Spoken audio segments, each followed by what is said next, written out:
Salut à tous, pour cette vidéo, ce sera une deuxième compilation de légendes urbaines japonaises. Et ce sera la dernière pour le moment, puisque j'en ai pas trouvé d'autres assez intéressantes. Pour la prochaine vidéo, je vous ferai un petit bestiaire des créatures mythiques japonaises. De nombreux pays ont leurs propres histoires de villages fantômes, et bien évidemment, le Japon n'y échappe pas. On raconte qu'il existe un mystérieux village japonais perdu quelque part dans le pays. Personne n'a jamais pu prouver son existence, car ceux qui l'ont cherché n'en sont jamais revenus. Pratique, direz-vous?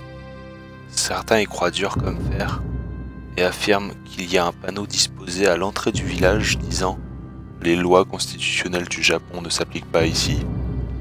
En effet, les habitants y vivraient de manière anarchique, et l'inceste, le cannibalisme et le meurtre y seraient monnaie courante. Pas vraiment idéal comme destination de vacances.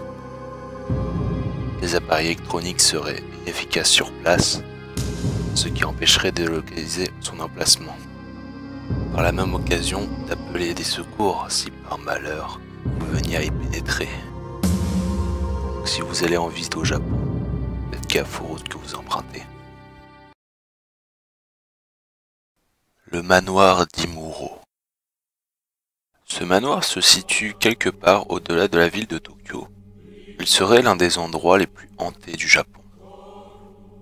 Le manoir est connu pour avoir été le foyer des plus horribles des meurtres.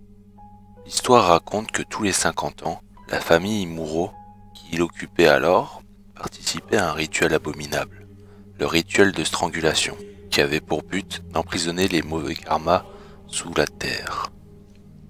Au cours de ce rituel, il sacrifiait une jeune fille, l'attachant avec des cordes aux chevilles et aux poignets et au cou, et la faisant écarteler par des bœufs ou des chevaux. Les cordes ayant servi au rituel étaient ensuite trempées dans le sang et accrochées au portail maléfique, afin d'en sceller la porte. Mais au cours de la dernière cérémonie, le rituel échoua, et le maître de maison, terrifié, assassina alors toute sa famille, avant de se donner la mort en se jetant sur sa propre lame. Depuis, les âmes des membres de la famille Imuro tenteraient inlassablement de répéter ce rituel, comme en témoigneraient les murs du manoir abandonné, qui seraient régulièrement éclaboussés de sang et s'orneraient d'empreintes de mains ensanglantées. De nombreux témoins auraient rapporté avoir vu des esprits et des apparitions entièrement vêtues de blanc. Une jeune fille se montrerait parfois à l'une des fenêtres du manoir.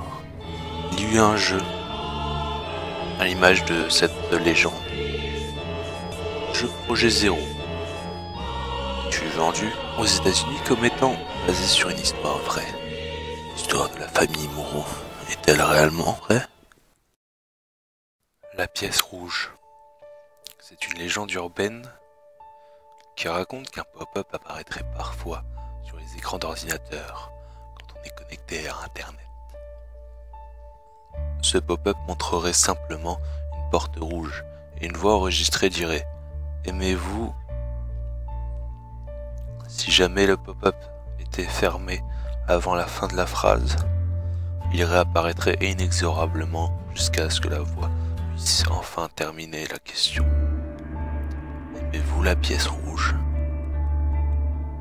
Tous ceux qui verraient ce pop-up seraient retrouvés morts, les murs de leur appartement repeints avec le rouge de leur propre sang. Bonne nuit. Tarif fatal.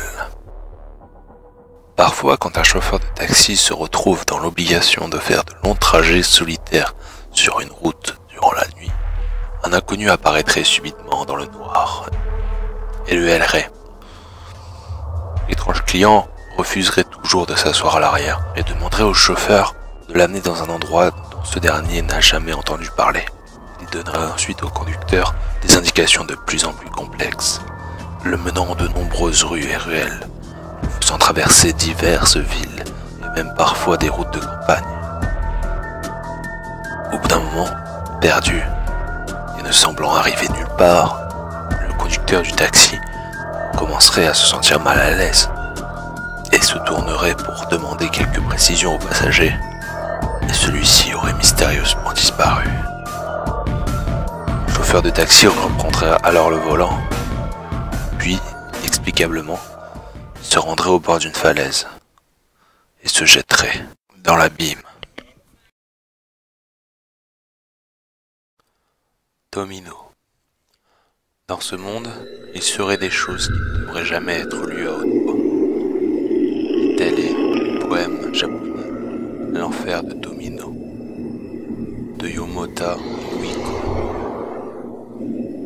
Selon la légende, si vous lisez ce poème tout haut, alors une catastrophe s'abattra sur vous. Au mieux, vous serez malade ou blessé. Au pire, vous en mourrez. Donc je vais vous lire un petit extrait de ce poème. Non, je rigole. Je vais vous le lire en entier. En version française, parce que j'ai essayé en japonais, c'est assez long étant donné que je ne parle pas le japonais. Donc je dois le faire plus ou moins phonétiquement. Bien.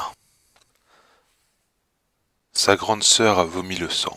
Sa petite sœur a vomi le feu. Et le mignon Tomino a vomi des perles de verre. Tomino est tombé seul en enfer. L'enfer est enveloppé dans l'obscurité, et même les fleurs ne fleurissent pas. La grande sœur de Tomino est la personne avec le fouet. Le bruit est terrifiant. Coup, sans frapper, la route de l'enfer familier. Pourriez-vous le mener à l'enfer sombre? Au mouton d'or, à la fauvette de buisson. Je me demande combien a-t-il mis dans le sac de peau pour la préparation du voyage à l'enfer infernal.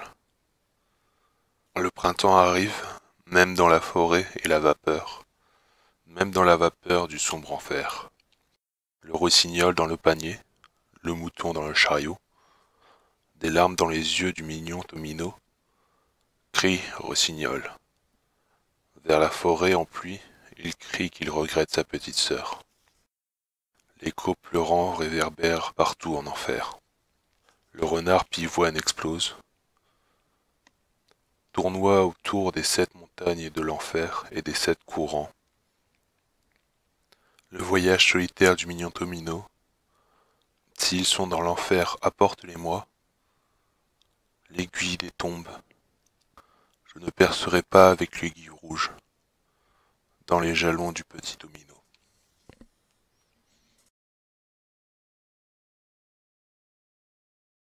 La fille de l'interstice.